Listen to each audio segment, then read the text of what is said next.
Time. Guys, this is a small group. It's only investment sales. It's meant to ask questions, interactive as possible. Zach's been with us for about 9 years. He's done extremely well in the years he's been here. Started right out of school. He's learned the Franklin Street system, and he's making a ton of money.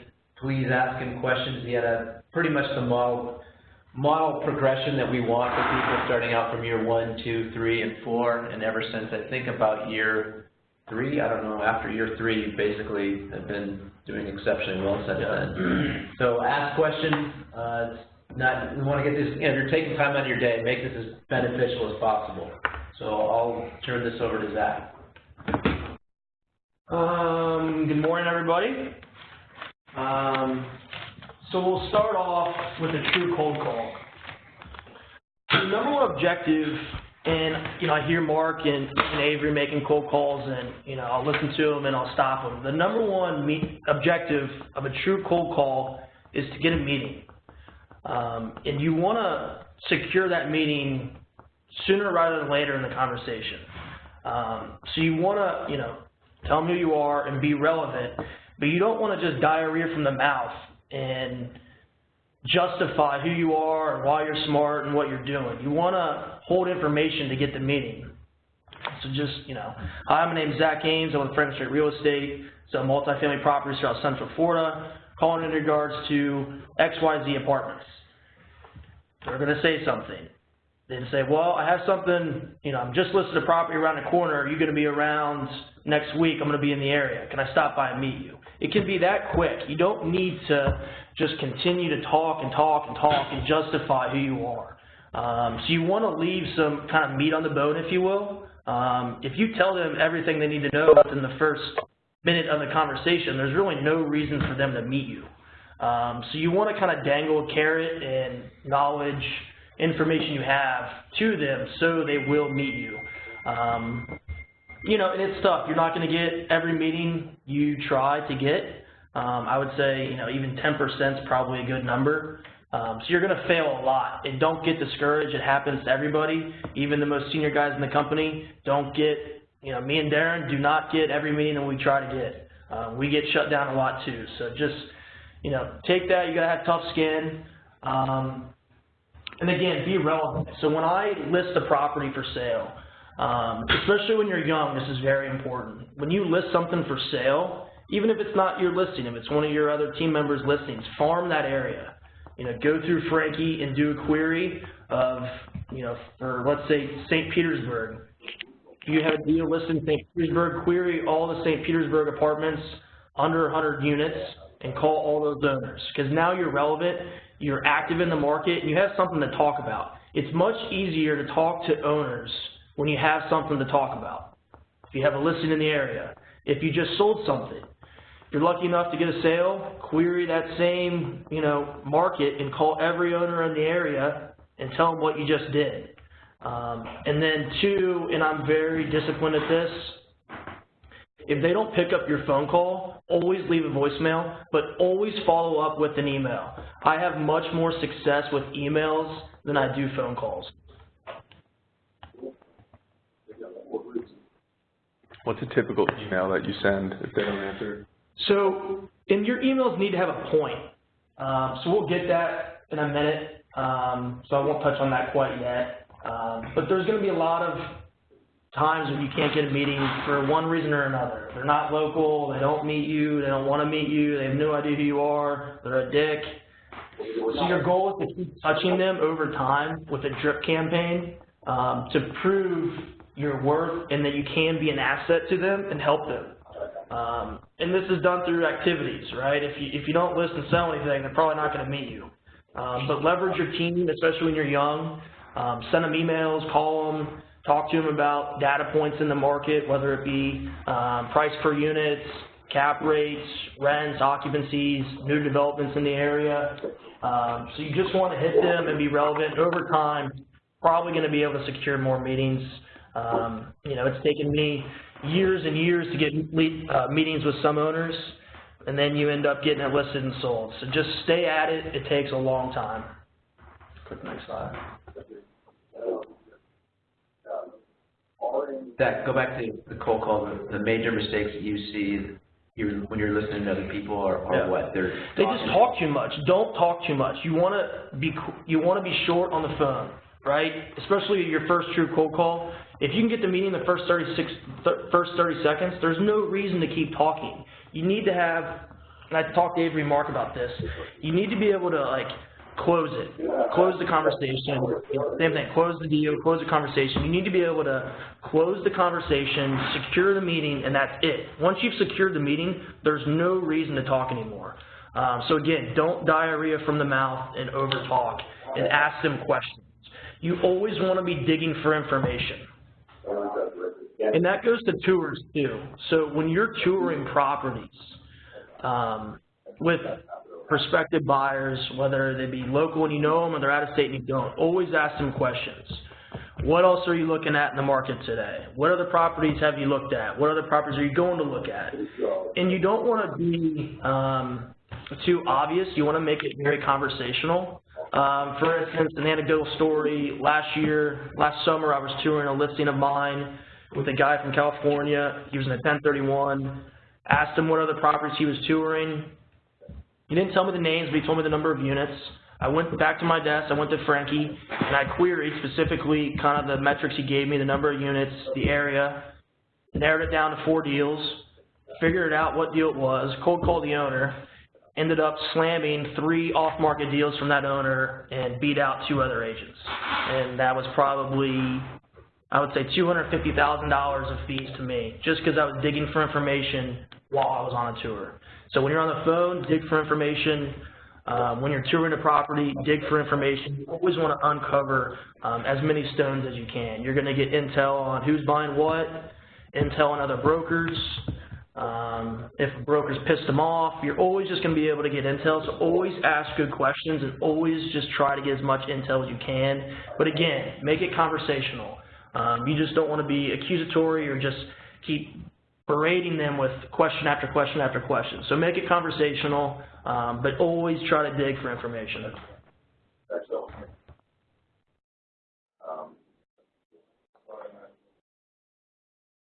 So again, be relevant. It's much easier to have a conversation when you have something going on. Like when I go through my VIP list and I come across some guy that owns in Daytona and I haven't done shit in Daytona in years, I don't really have anything to talk to him about, so I might not even really call that person. You really want to focus and hone in on the areas that you're active in, because it's much easier to talk to, start a conversation, and then you also have data points. So if you just traded something, you just sold something, well, you know, then they might consider selling. And be aggressive. Like Joe and I, for instance, is Joe Rubin on the phone?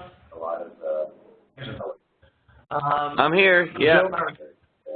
Joe and I were talking last week because we're selling a property in Melbourne, Florida. So we're both calling up and down the East Coast, and there was an owner he was talking to in Melbourne, and the owner was kind of wishy-washy. Doesn't really want to sell, wants to wait a couple months. And you can't, in this market especially, you can't wait. If someone says they're gonna sell in a couple months, give them a couple months, don't wait, because other brokers aren't waiting, and you have to assume every other broker is calling on that owner. Yeah, they'll have So Joe and I were talking, I said, well, just, you know, ask him if there's a price he would sell it for today. We actually got a number from him, and he didn't give us the financials, but he gave us enough information where we could do a back and napkin underwriting to see if it's even feasible for us to bring a buyer to him. So always be aggressive, always ask if they're not buying, then why aren't they selling? And then always ask them I always ask if there's a price they'd be willing to sell for today, especially in this market where a lot of deals are being done off market.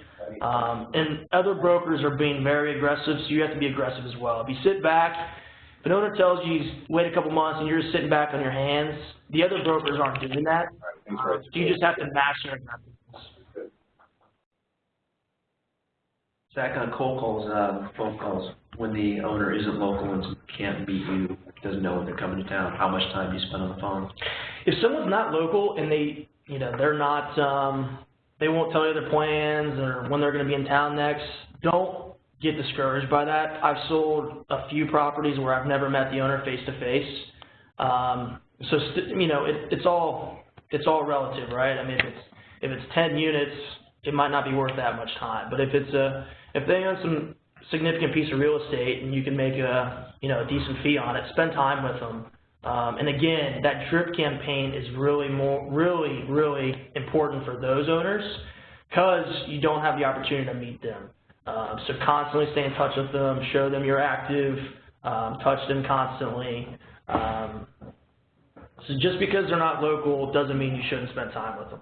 So if they're not local, you can't get the meeting. How much time would you spend on a phone call with them? Let's say the guy's got to, right in your sweet spot as far as deals. Like say it's 100 unit for you. It's like, okay, so. Yeah, no, so for instance, there's an owner here, there's 120 units here in Tampa. He doesn't come here very often. When I get him on the phone, I try to keep him on the phone as long as I can. Talk to him about whatever. I found out he's a professor at Boston College, so we were talking about Boston. He vacations in Maine. I was up in Maine last year, so I could talk somewhat intelligently about it. But if it's a out-of-state owner that you've never met, try to keep him on the phone as long as possible. If he owns other assets, get to know those assets. Drive the assets so you can talk to him about it. But yeah, those people you want to stay on the phone with. And I actually did a BOV for him after 4 years that we've been trying to get with him. And I just delivered that BOV probably 3 months ago. And it's a guy we've never met face to face. But he knows who we are because he sees our listings, he knows we're active, and I stay in touch with them. And a lot of times those guys, you might call them every month, and you might only get them on the phone once a year. So when you have the chance and they actually pick up your phone call, make sure you try and spend as much time and keep them on the phone. And then too, when you're young, I was telling Mark this, if you're just starting out and you're cold calling and someone actually picks up the phone and talks to you, make sure they're on your calendar every single month to stay in touch, because a lot of the people aren't going to pick up your calls. So if you actually get someone on the phone, make sure they're like your new best friend.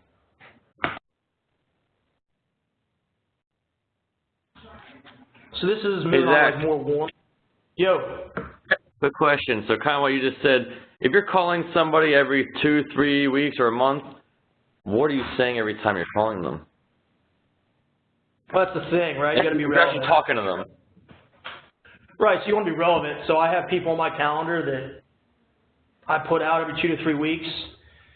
And if you don't have anything to talk about, don't call them just to say, hi, how's your day? I might dismiss them for a week because I might have a closing coming up, even if it's not in their market or where they own. It still gives you a reason to call them and just tell them, look, we just traded something. It traded probably for an after tax adjusted 5 cap. So it doesn't have to be specific to their market, but you have to have something to talk about. So if you don't have a closing or a new listing coming up, it is tough. You just have to be creative and find ways to be relevant and be valuable to them. But yeah, don't just call them to say hi. How's the family? You're going to have some piece of information to talk to them about. And then again, to that point, just because they're on your calendar every 2 to 3 weeks or every month, if you don't have anything to talk about, just snooze it for the next 2 weeks. The point is you just want that person to be top of your mind because maybe you have a listing coming up in their market and you were scheduled to speak with them and you're about to hit the market or you have an off-market deal you can work.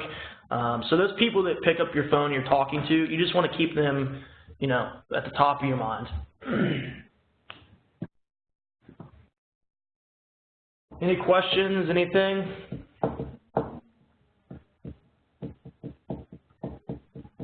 Hey, Zach, I have another question. Hey, is it okay? Yeah.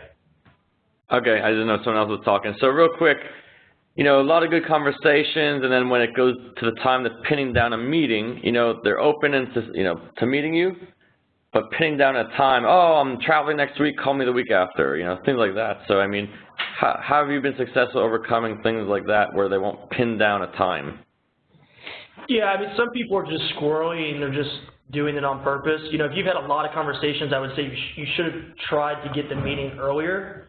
But you just got to keep trying. Like today, I just called and left a voicemail for a guy that I'm trying to get a meeting with in Lakeland. And same thing, I'm busy, I'm developing a single-family development, can't meet you, I'm busy. So you just got to keep trying. There's just going to be times and guys you're just not going to meet with. But still, every time you talk to them, just get creative, different way to try to meet with them. If you ask them to meet for coffee and they won't, no magic potion, just change it up. So if you ask them to get coffee, next time ask them for lunch. If you can't get a lunch, ask them to stop by their office. Ask them to stop by the property. When are you going to be at the property next? So just try to change it up. There's just people out there you're probably maybe never meet. But doesn't mean you can't get the property.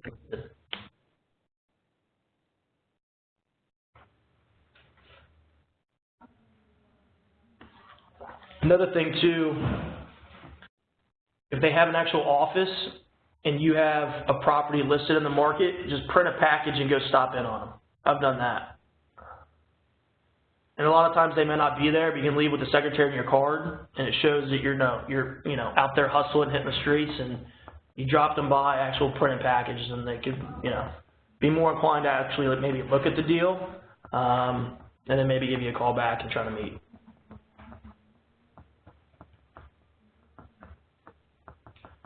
And then so let's talk about emails. So when you're cold calling, you're going to leave a lot of voicemails. Always follow up with an email. Again, I have more success with emails than I do voicemails. And your email should have a point. Again, not, how's your day, how's the family, what are you doing this weekend? Have a point. So if you're listing a property in the area, ask them if they're buying. Vice versa, if you just sold a property in the area, ask them if they're selling and if there's a price they would entertain today. So if I'm listing a property for sale, you don't necessarily want to ask them if they're selling, right? Those kind of go against each other. Because if you just listed a property and you ask them if they're buying, they're either going to say yes or no. And then from there, you can pivot and decide how you want to handle it. So if they say, no, I'm not buying, okay, then why aren't you selling? Right? If they say, yes, I'm buying, then you can talk about your deal. Do you actually say, why aren't you selling, or what do you? No, but you just kind of have to, if they say they're not buying, then they're either holding for a reason or why aren't they selling. So then I won't say, why aren't you selling? I just say, well, I'm expecting this one to trade around a 5 cap with adjusted taxes, which would be X per unit. What would where would you be a seller today? Would you entertain an offer today? What price would make you a seller today? Something along those lines. Joe, did it work for you and I the other day? Wait, say it again? We asked that guy if there's a price he'd be. We asked the guy last week if there's a price he'd be a seller at today, and we got a lot of information out of him. Yeah. Just asking got us results. And then, if they say, yes, I'd be willing to sell for X, if they say, yes, I'll be willing to sell for 150 a unit and the market's only 100, well, at least he's unrealistic with his expectations, and over time you can still work on them, and maybe the market meets him.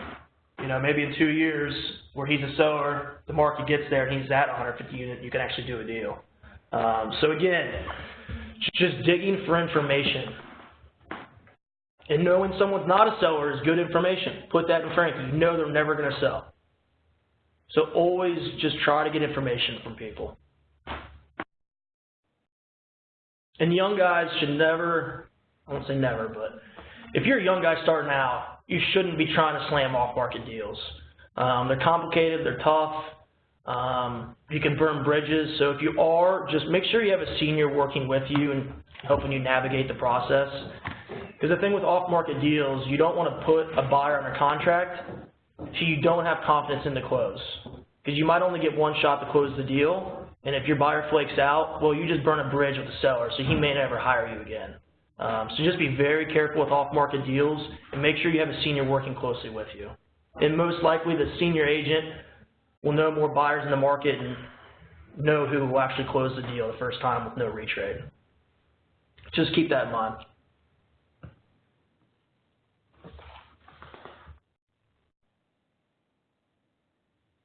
Yeah, so just know your audience and know who you're talking to. Like Joe asked me this last week, what are you guys saying? a true cold call is different than a warm call or someone you have a relationship with. You know, a true cold call, I'm not going to say, hey, this is Zach Ames, what price would be a seller at today? They're probably just going to, you know, tell you to fly a kite and hang up. So it's really only someone that knows who you are, knows you're a player in the market. Again, the cold call, number one objective is to get a meeting, establish that relationship, so eventually you're at a point where, you know, they can trust you to do business together. So again, just know your audience, have something relevant to talk about, and be aggressive. All the other agents out there are being extremely aggressive. So just be aggressive, and that's with your pricing too. Be aggressive with your pricing, but don't be, you know, overly aggressive. You know, don't overshoot the market. You want to be ahead of the market, but you don't want to be so aggressive where you send it out and it falls on deaf ears and you just shot yourself in the foot, and now you're probably not going to get to a deal.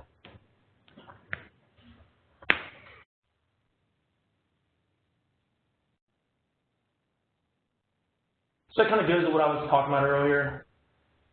And then again, you know, what price would be a seller at today? So you want to dig for information, but the goal is always to get the listing. So what price would be a seller at today? And owners will tell me, say, you know, actually I think that's within market. You know, I'd love the opportunity to provide you with an opinion of value.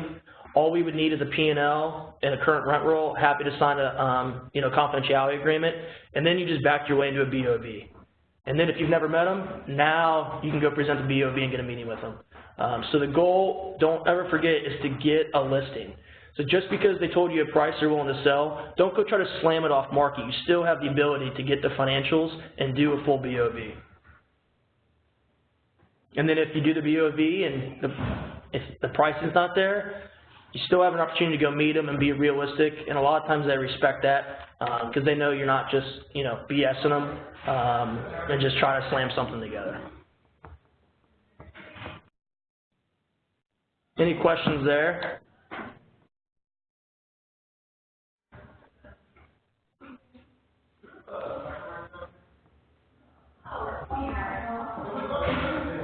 And then the last point is just talk to people. The more people you talk to in the market, the more intel you're going to have, and you can start putting the pieces together. And that's just not owners, that's appraisers, that's debt guys, management companies. Just talk to more people in the market, and the more intel you're going to gain. Again, no matter who you're talking to, whether it's an appraiser, whether it's a debt guy, even Casey or Ben here at Franklin Street, I mean, whoever you're talking to, just always try to get intel on the market and what's going on. Like debt guys, for instance. They're going to be doing deals, so you can kind of figure out what deals they're looking at, who the buyer is, who the seller is, because again, a lot of stuff happens off market. Same thing with appraisers. Appraisers call me all the time. Yeah, I'm appraising this deal. Well, what is it for? Is it for a sale or is it for a refi? Yeah, it's for a refi. Family's, you know, putting it in a trust or whatever it might be. The owner died. So again, you always just want to dig for information, and then you can use that, you know, that information to your advantage, and just, you know, figure out how to use it. I think that's the biggest thing is how, when you have information, how do you use it to your advantage to make something happen? You just got to be creative, and you got to be a problem solver. It's, again, being a broker is a lot about putting the pieces together and being creative, and just, again, figuring out how to use the information you have to your advantage to make something happen.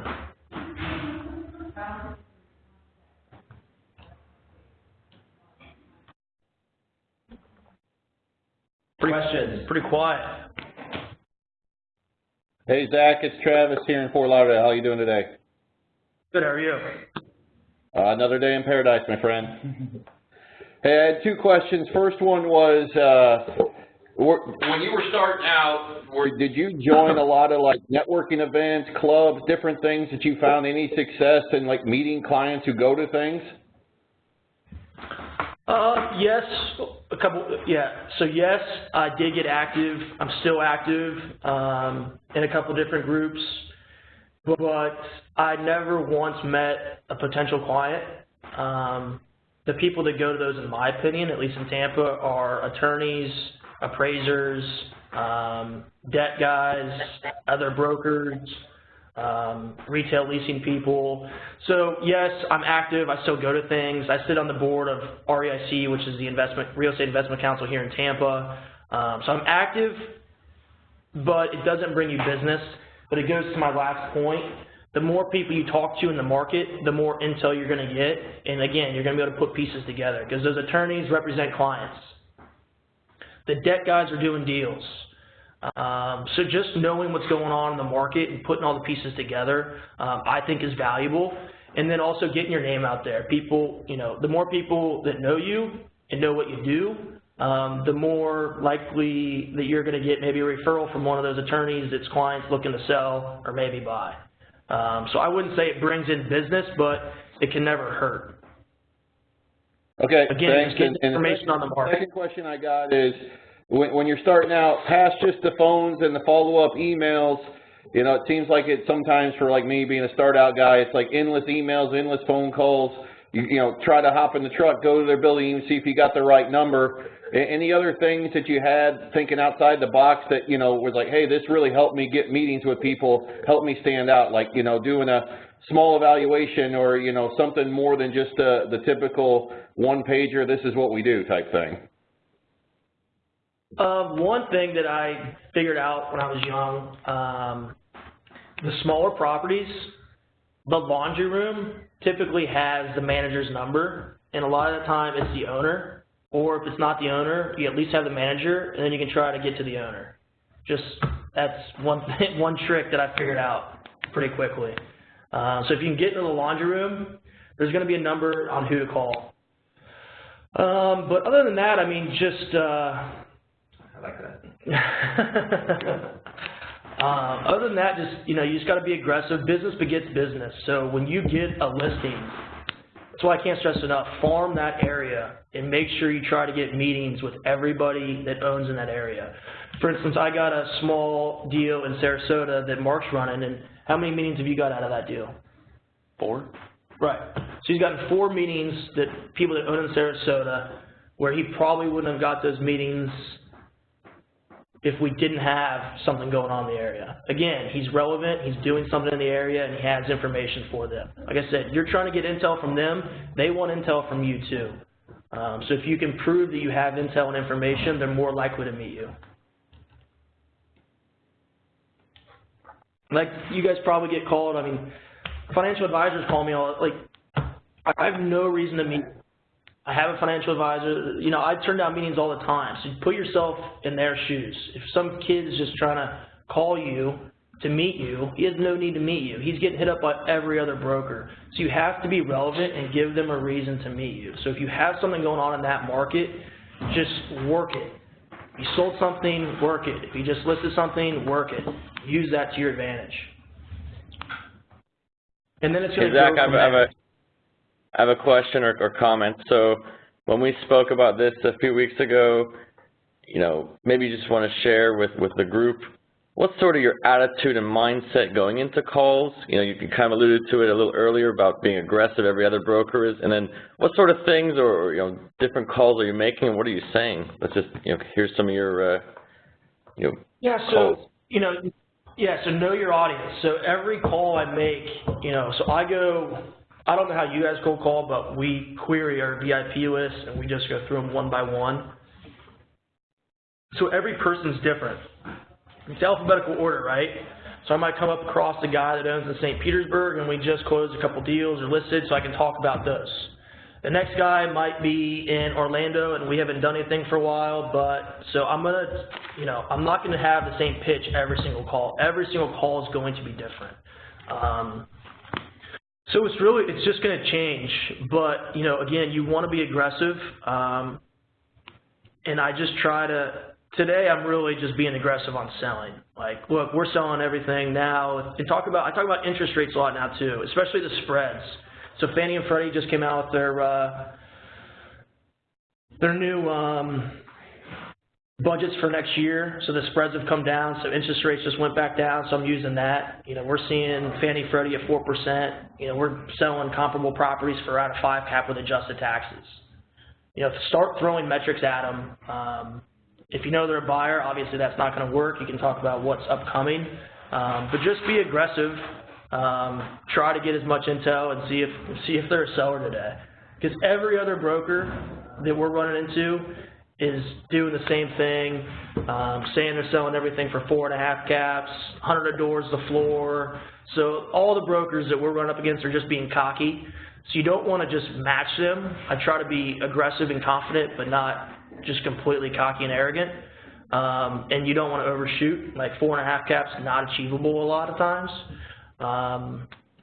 But you just want to have a strategy for every single call you're making, and you're not going to have just a blanket pitch, because I don't think that really works. You got to tailor your approach to every single call you make, and same with the emails. As I said, your email should have a point. And once you get going, you're going to know these buyers and the owners in your market, so you can tailor them differently. But I don't have one email template I just send out to everybody that's a cold email or a follow-up email or anything. You want to tailor your pitch and approach to every single owner differently. And again, it's being a broker is you're a problem solver. So you just got to be creative in the way you're trying to get their attention and to get them to engage with you. And you can be vague. We're selling something in the market. What's your definition of the market? Like right now on the east coast of Florida, we're selling something in Melbourne. I'm telling people in Daytona that we're selling something in the market. That's probably a 2-hour drive. So, I mean, you can be vague. You're a broker. You can BS a little bit. So you just got to be creative and just try to get their attention. What do you think is going to get their attention, and then for them to engage in conversation with you?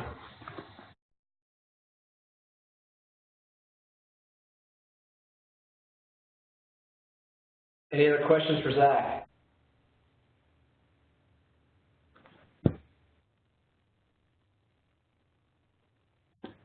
Nothing? Hey Zach, this is John. I was just curious, what kind of open-ended questions do you ask to kind of get them talking? Open-ended questions. How'd you get in business? Yeah, how'd you get in the business is a good one. Because people love to talk about themselves. And a lot of these guys are older. And again, you just got to know who you're talking to. I mean, true cold calls. Yeah, how'd you get into business is probably the biggest one. That's one I use a lot for property tours too, if you don't know them. Okay. And then what are you seeing? What are you seeing out there? What are you seeing in your business? I ask that one a lot. Because again, they want to talk about themselves, they want to talk about the property, and both those questions will get you information. And you can kind of see what makes them tick. A lot of times they'll end up asking you afterwards too. Yeah. So what? They'll ask you the same question, so I think it's a good opportunity. Yeah. And then do research on them too, like see where they're from. Like I'm from Ohio, so I mean I run into a lot of people from Ohio, but even if someone's in Minnesota, you're a Big Ten guy. You know, just find out where they're from, try to do a little research on them, and just, they have to like you. I mean, that really is like the bottom line. They have to like you. So you got to be likable, and I also try not to make it all business. You know, just try to, figure out what they like to do. Do they like to golf? I like to golf, so that's easy. They like sports. You got to be likable. I think that's especially when you're young. Be aggressive, be likable, and just be a hustler. I remember when I was young, people used to say, I like you because you're a hustler. So you just got to portray that attitude and confidence, and sometimes you'll get hired just because someone likes you. The question, how did you get in the business, I think is a really good one, because you get people to answer that question. It's not the same as, what do you think is going to happen in the market? What are you seeing in the market? People will tell you a lot of times their life story. You'll get their investment strategy. Well, my dad did this, or I moved from here. You get all this background information, and then people think or feel that you really understand their story. It develops a bond with people.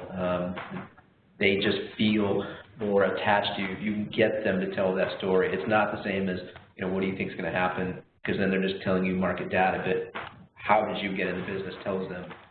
It's them telling you their story about them. And you can glean all kinds of information, and then you can ask your questions from there, and then you can tell, oh, you're from Ohio or whatever, I moved out here from Ohio, oh, you're from Ohio, you can start gleaning those little things that can help you develop a relationship. And it builds trust, right? If you tell someone your whole story, and then again, take detailed notes in Frankie. I can't stress that enough. And then so you remember those tidbits. You remember his wife's name is Mary, or the father-in-law's name is Bob, and he's the one that got in the business. He's from Ohio. Or I take very detailed notes, and then so when you call them next time, try and pick out one of those points that they told you the previous time. And then it just builds trust and, ingratiates yourself, builds a relationship, because at the end of the day, they got to like you and trust you.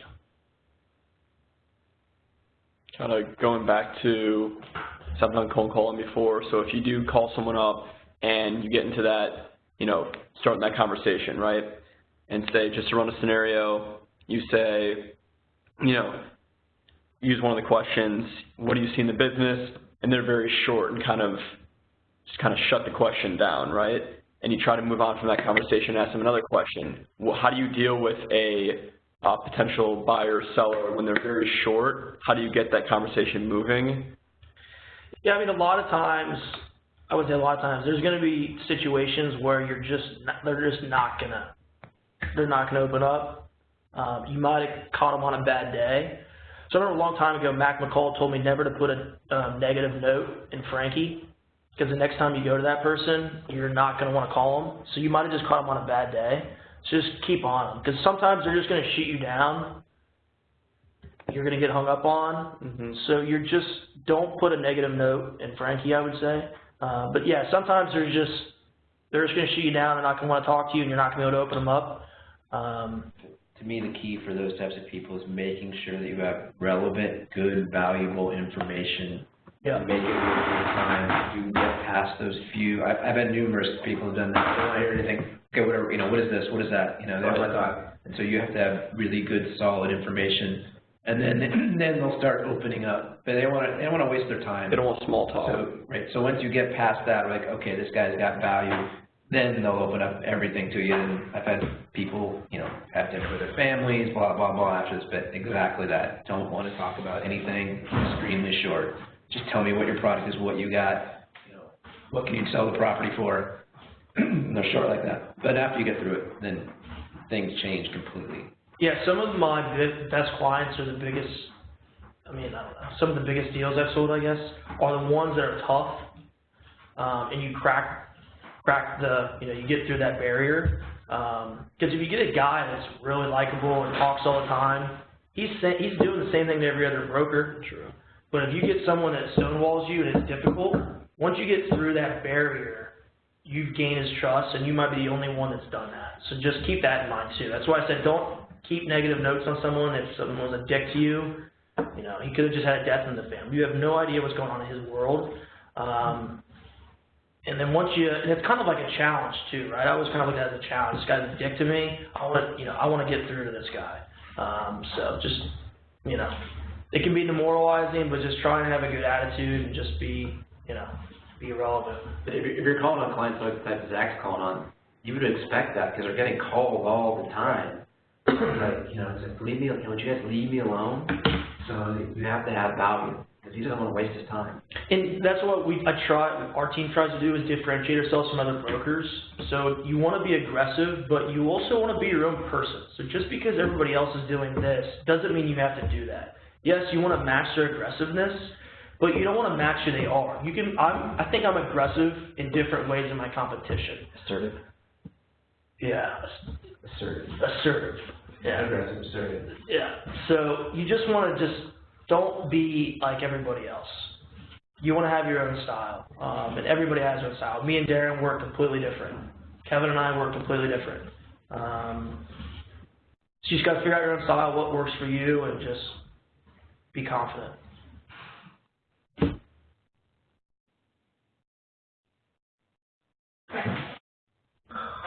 All right. Anything else? Yeah, I got a question. This is Sergio in Fort Lauderdale. Zach, you mentioned interest rates. What other interest generators do you use, especially like when you're starting out, maybe you haven't closed that many deals or have listings to talk about? What else can you talk about to owners on a cold call? know your market, know where rents are, know where price per units are, know what the cap rates are. Like I said, it's a sales symposium. Some people look at me like I had 4 eyes, but like, I know if I'm calling a certain submarket and they tell me their average rents are $900 a month, I know that deal's probably worth $100,000 a unit. So you can just use your market knowledge, because that's all you have is knowledge. So if you're knowledgeable, you can back your way into a meeting. So I would just say know your market cold.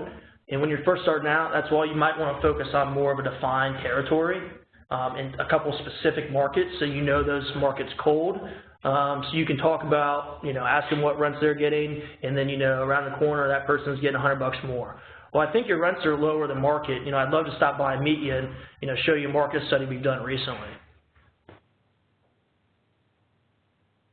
That's what I used to take pride in when I was first starting out, is I knew my markets cold. I knew what was going on. I knew what the rents were. I knew what the price per units were. And then I also know deal names. They mention a deal, and I'm like, oh, yeah, La Casa, and I'd name the deal. They're like, yeah, how'd you know that? I'm like, yeah, it's owned by George Smith. And they're like, how the hell do you know that that little deal is owned by this person? So just knowing your deals, knowing the name of your deals, what's going on with them, who owns what, that's what I think kind of helped me establish myself when I didn't really have much of a track record. I think you should also know the Zach, did you? Rental rates, Go on, sorry. rates. Yeah, like Brad said, just knowing, trends, where's cap rates going, where's price per units going, vacancy rates, just all the market data. You just need to know that stuff cold. Rental rates, insurance. Yeah. All that stuff, you should know where the trends are going. Yeah. Zach, now you're obviously farming, all of Tampa, Central Florida, Melbourne, Daytona, all that. But, for someone newer starting out, did you, and earlier in your career, did you farm a particular, street by street neighborhood and, area? Is that how you grew? Yeah, I started with Old Southeast in St. Petersburg. It was like a high-end neighborhood. Then I knew urban core St. Petersburg very well, and then I knew South Tampa, Hyde Park very well. And then we knew the hood very well because we sold a lot of bank-owned product up there, North Tampa. But yeah, I knew 3 specific submarkets very well. And like I said, from there it's going to grow. You're just going to keep growing, just brick by brick, as Dave Portnoy and Barstool says. So it's just going to grow. But yes, I did start out with 3 specific submarkets.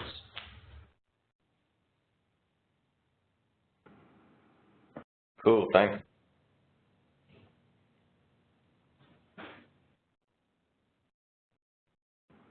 Any more questions?